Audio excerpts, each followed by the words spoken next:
representing Shura House. International Scholars targeted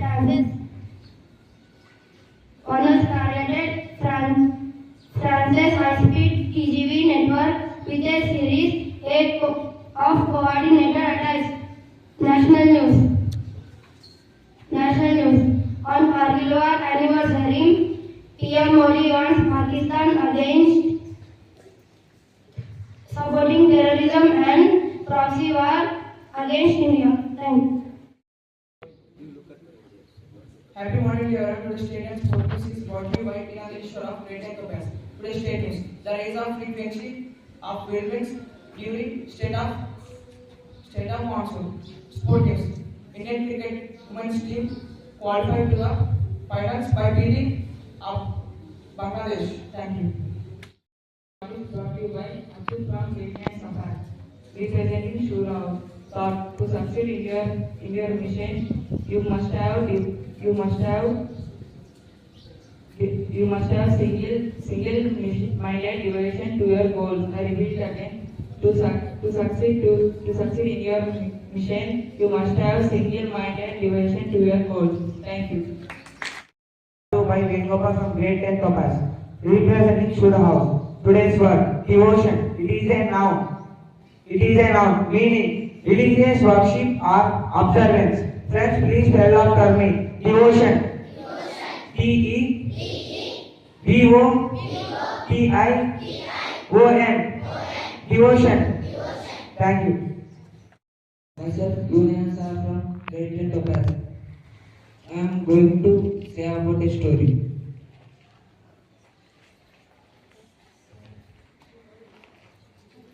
No, today we are celebrating Bonalu because of God.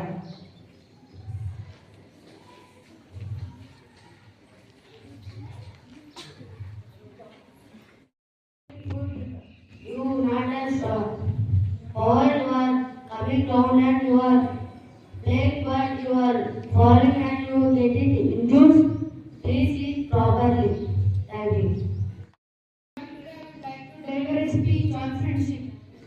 A friend, that one kid who stole your candy in school, that one student who gained more marks than you in school, that one topper who taught you everything in school.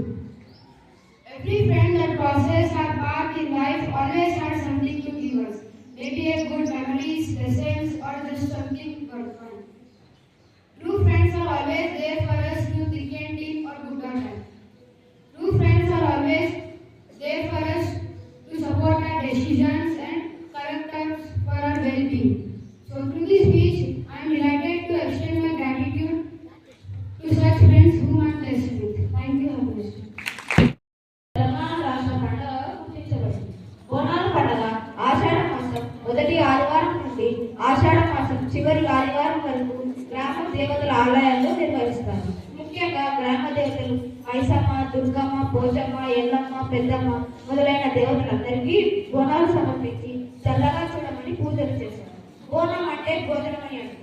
ఒక కొత్త కుండలో పెరుగు లేదా పసుపుతో కలిపిన అన్నాన్ని పెట్టి కుండను పసుపు రాసి కుంకుమ బొట్లు పెట్టి వేపాకులు కట్టి కుండపై కుండ పెట్టి దానిపై దీపం వెలిగించి ఆ కుండను తలపై పెట్టుకుని పోతురాజుల నాట్యాలతో తీర్మా డప్పులతో ఘనంగా ఊరేగించి కోళ్ళు మేకలు కోసి అమ్మవారి మొక్కులు చెల్లిస్తారు.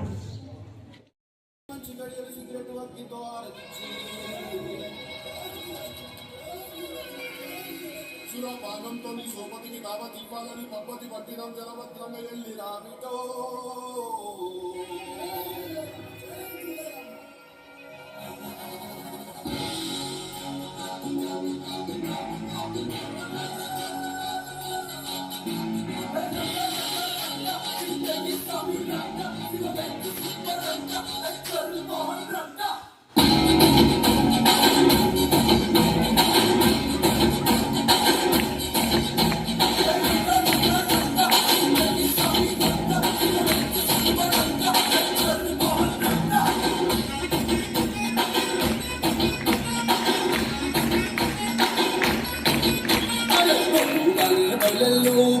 ఎత్తి బయళ్ళు గడ్డి ముసుకి మొక్కళ్ళు గాలి మోటారెక్కెళ్ళు పెద్ద పులిలు పెద్ద పులిలు పెద్ద పులిల కట్టుకునిరో మన పక్కలు చుట్టేరో పెద్ద పులిల కట్టుకునిరో మన పక్కలు చుట్టేరో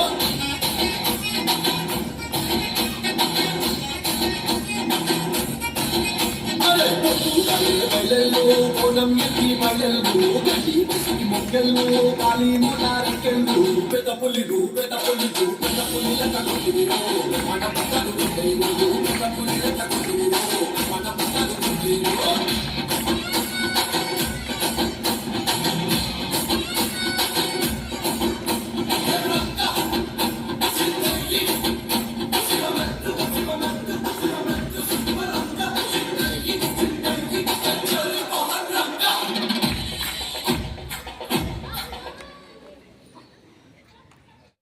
శుభోదయం గట్టిగా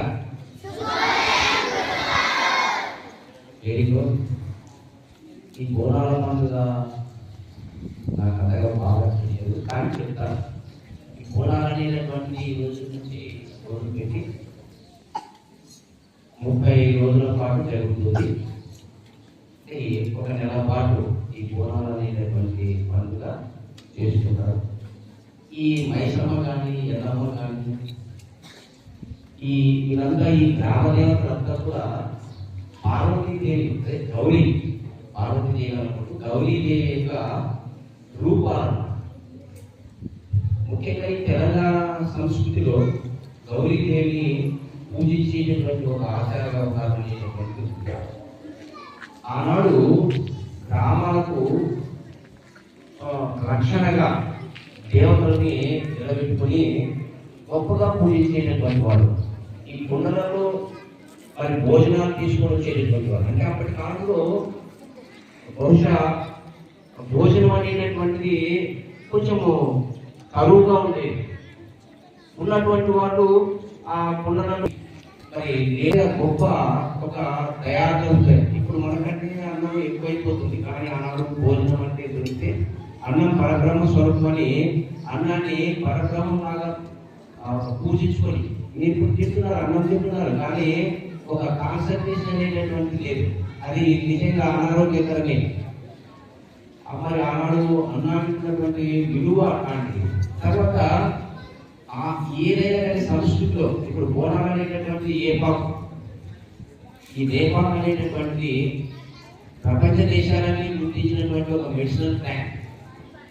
మరి ఈ మెడిసినల్ ప్లాంట్తో మనము దాన్ని టచ్ చేసినా, కనీసం దాన్ని టచ్ చేస్తే కూడా మన యొక్క శరీరానికి సంబంధించినటువంటి రోగాలు అనేటటువంటివి పోతాయన్నమాట. ఈ విధంగా ఈ బోనాల పండుగను జరుపుకోవడం అనేటటువంటిది ఒక మంచి ఆచార వ్యవహారం. కానీ దీన్ని చిత్తశుద్ధిగా చేయాలి. ఈ ఆచారాన్ని ఈ మన తెలంగాణ ప్రజలు గొప్పగా రక్షించుకుంటున్నారు. హైదరాబాద్లో నేను చూసిన ఒకసారి చాలా గొప్పగా వాళ్ళు వాళ్ళ యొక్క సంస్కృతిని గౌరవించడం చూసినారు. సో ఈ పండుగలు అనేటటువంటివి కొంచెం భక్తితో, కొంచెం చిత్తశుద్ధితో చేస్తే అది అంతా కూడా మనకు ఉపయోగకరంగా ఉంటుంది. ధన్యవాదాలు.